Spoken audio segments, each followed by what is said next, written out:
Alright, so we just completed Kobitan and we got the flute. Basically how this works is whenever you use the flute, it costs rubies each time. And what it does is that it will freeze all the flying enemies in their spot for a short period of time. It could be useful when there's a lot of flying creatures, but you won't find yourself using it too often. Nevertheless, the Washubi Swamp is our next destination. It's probably one of the more difficult levels in the entire game. Much for the reason that it's filled with swamp all across the bottom portion of the screen. And Zelda cannot swim. If you fall into the swamp, it's instant death. So you're going to be needing to make a lot of precision jumps. It's going to take a lot of trial and error, and if you're playing this for the first time, you will definitely lose your life a couple times. There's also these snails that are in branches that are incredibly annoying, especially in the second part of the level, because they're on these branches and oftentimes they're too low for Princess Zelda to hit, even when you're kneeling. So you'll have to maneuver around just so you can actually defeat the snail. Use the rope to get to the top of the tree and then make a precision jump to get over to the door and head into the door to reach the second part of the Washubi Swamp. This area is once again infested with all these snails inside of trees, and there's also an endless flow of Arbuckles. Now is a good time to use the flute that we just got to stop these Arbuckles, especially when they clog the screen. You'll notice I'm just shooting my sword beam across, and I just defeated a snail. It was a little hard to see. The reason being is that snail is very difficult to defeat had I not done it right then and there. One of the other issues here, especially where I am right now, you're too close to the top of the screen. What this basically means is you cannot jump, because if you do jump, it's almost as if there's an invisible ceiling at the top of the screen that you do not see. So you cannot jump forward if you're too close to the top. Nevertheless, progress through the screen just as I'm doing. You want to jump on this alligator at the very end to get up to the rock, and you'll notice I'm strategically using the flute whenever possible, and then go through the door at the very end of the level. And, well, talk to the person found inside. Aren't you a mite puny to go up against Ganon? I'll do all right. That's the spirit. Bring some Hanyu Spore if you want a bit more punch. Is that even a man? Or is that a woman? I can't even tell. It sort of resembles a man, but sounds like a woman. Anyway, the person's looking for Hanyu Spore, and conveniently the next location opened up is Hanyu Forest. So, maybe Hanyu Spore is located in Hanyu Forest.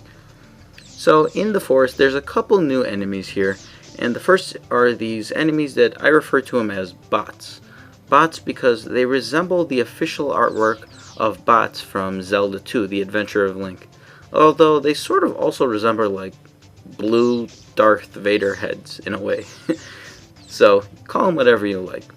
There's also these green flying enemies, and I refer to them as Vyre. If you recall, there were Vyre in the original Legend of Zelda, and they were flying creatures, although they weren't green. However, in the Zelda animated series, there was a flying Vyre, and it was green, and it greatly resembled these creatures. Nevertheless, you can call them whatever you like. They don't really have official names, so you gotta be creative. Progress to the right, and much like the Washubi Swamp, this level takes some trial and error to realize what you can walk across, what you can jump to, how far you can go on certain ledges of branches. But as long as you follow my route, you should be fine. In the second screen, you need to walk to the left to get to the lower area of the screen. And these bots could be quite difficult because of how unbalanced the ground is. If they're at a lower level than you are, you won't be able to hit them even when you duck. So you have to strategically maneuver so you're able to hit them.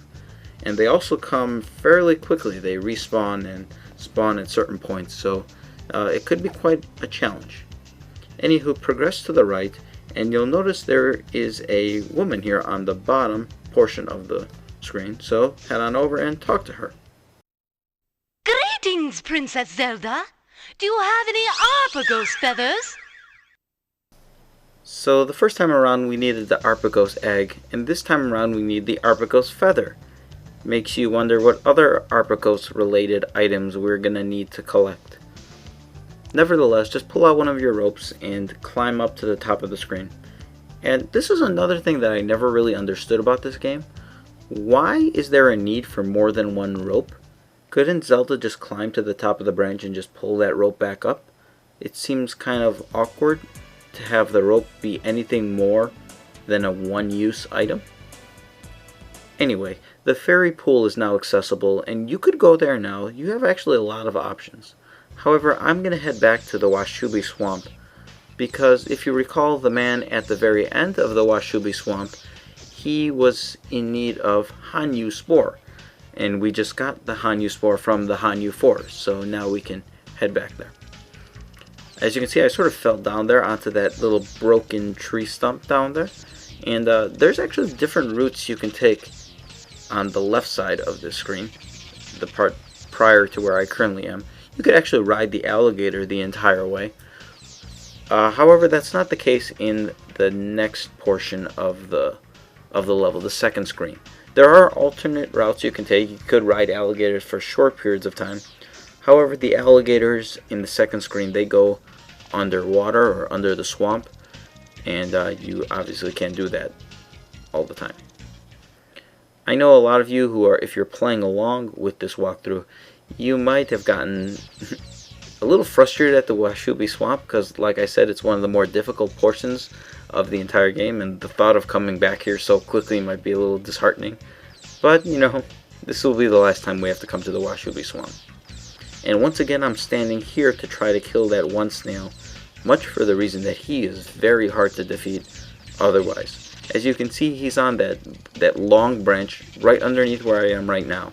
And the only other way to defeat him would be to stand here. Once the snail moves to the left, you fall off the top branch to the right, turn to the left, kneel down, and slash your sword, all in a period of about 1 second. Otherwise, the snail just creeps up on you, it'll hit you once, and then just repeatedly, since there's very little recovery time, can easily defeat you. One thing you notice, I got hit here, and I lost my full power, so I can no longer shoot my power sword. This is makes this level significantly harder when you can't shoot your power sword, much for the reason that, well, the enemies just sort of flock all over you. Nevertheless, I made it to the end, and now that I have the Hanyu Spore, I talk to the man once again. You're back! Now give me your glove! Hey! Don't worry! Here! A power glove. Great! I've got the power glove! It's so bad. And we'll talk about that in the next part of the walkthrough.